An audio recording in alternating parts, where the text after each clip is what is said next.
The Witcher isn't exactly known for going easy on its characters. Whether you're a monster, a mage, or just some unlucky soldier, chances are your death is gonna suck. Let's talk about the worst ways people died in this series. Renfri's gang in Blaviken. Geralt earned the title Butcher of Blaviken for a reason. Renfri and her crew planned to massacre innocent people in the town market to force Stregobor out of hiding, so Geralt had to stop them. And man, he really stopped them. One by one, Geralt cuts through Renfri's entire gang in the middle of the marketplace. Quick sword work, nothing too drawn out. For fantasy combat deaths, these were actually pretty clean, fast, efficient, the kind of death you'd probably want if you had to choose. But watching it happen, the whole sequence is brutal. Bodies dropping left and right, the townspeople watching in horror as this white-haired guy just massacres an entire group. Yeah, Geralt saved lives, but the locals didn't see it that way. They called him the Butcher. That title stuck with Geralt for years after. King Iced Tertia. The fall of Sintra didn't just claim soldiers, it takes royalty too. And King Iced, he goes out fighting, and man, what a way to go. Iced is on the battlefield during the Nilfgaardian invasion. He's not hiding behind castle walls. He's out there with his men, leading from the front like a true king. And he's holding his own. This isn't some soft royal who's never seen combat. Iced knows how to fight.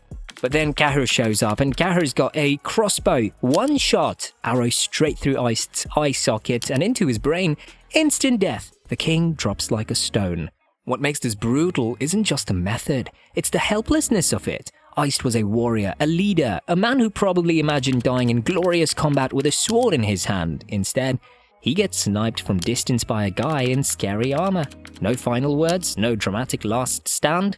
Just one arrow, and it's over. Calanthe watches her husband die from across the battlefield. She sees him fall, and that's the moment she knows Sintra is truly lost. Not just a battle, everything. Random soldiers at Sintra. During the Nilfgaardian invasion, we see soldiers dying left and right. Most are quick deaths. Sword through the chest, arrow to the throat, standard medieval warfare stuff. But there's one scene where a soldier gets his face smashed in with a mace. Another gets trampled by horses. The camera lingers just long enough to make you uncomfortable. These aren't main characters. They're just people caught in a war they probably didn't want to be in. The Witcher doesn't give you clean war scenes. It shows you what actually happens when armies clash. And it's messy, it's painful, and a lot of people die screaming. Queen Calanthe. After watching her husband die, after seeing her kingdom burn, after the Nilfgaardians breach the castle walls and slaughter everyone in sight, Queen Calanthe makes a choice. She's not going to let them take her alive. She's not going to be paraded through Nilfgaard as some trophy. She's not going to give them that satisfaction. So she throws herself out a castle window. No hesitation, no second thoughts, just one final act of defiance. Calanthe was fierce until the very end. She controlled how her story ended. In her mind, she probably saw it as the only choice left. Better to die free than live as a prisoner. The fall itself, that's not a quick death. Multiple stories up, enough time to know exactly what's about to happen.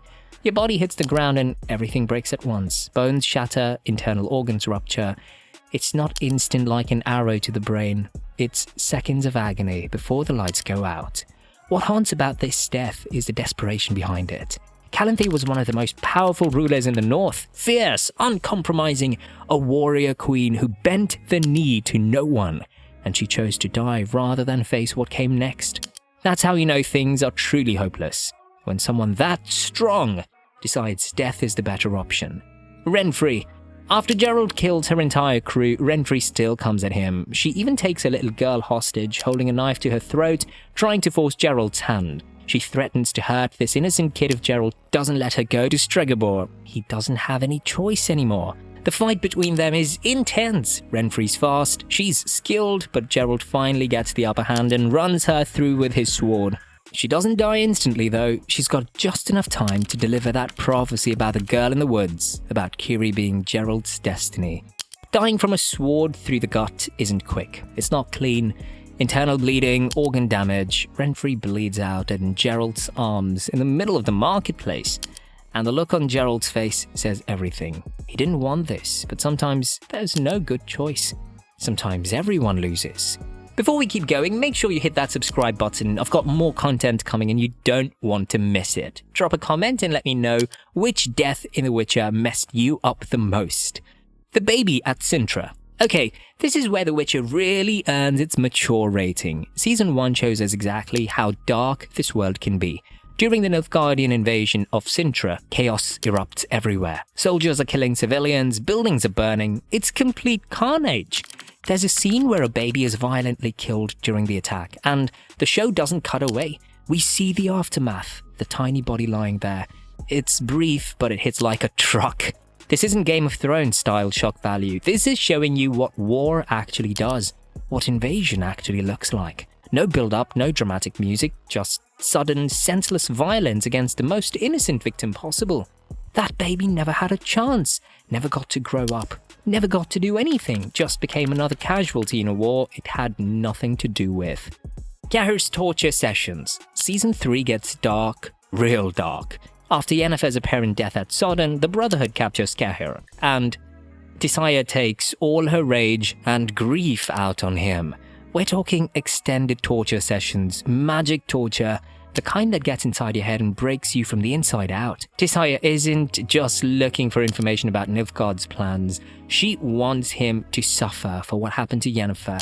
She wants revenge. Cahir somehow holds on through all of it. The guy's got willpower, I'll give him that, but watching someone get tortured with magic, that's not a quick death, even though he survives. That's prolonged agony, physical pain mixed with mental torture, and even though Cahir makes it out alive, the damage is done. You can see it in his eyes afterward. Eskel's transformation and death. This one shocked everyone. Eskel was Geralt's childhood friend. They trained together at Kaer Morhen under Vesemir. They went through the trial of the grasses together. They were brothers in every way that mattered. And then in Season 2, he shows up infected by some kind of monster parasite. At first, nobody realizes what's happening. Eskel seems fine, maybe a little off, but fine. But then he starts transforming. His body twists and changes into something that's not human anymore. Not a Witcher anymore. Just a monster wearing his face. The transformation itself looks agonizing. You can see Eskel struggling to stay in control. His body's literally tearing itself apart from the inside as the infection takes over. Tree roots start growing out of him. His skin changes. Everything that made him Eskel gets consumed by this thing.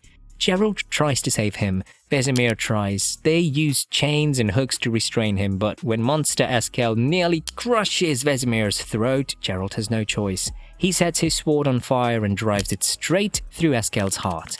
The pain in Geralt's face says everything.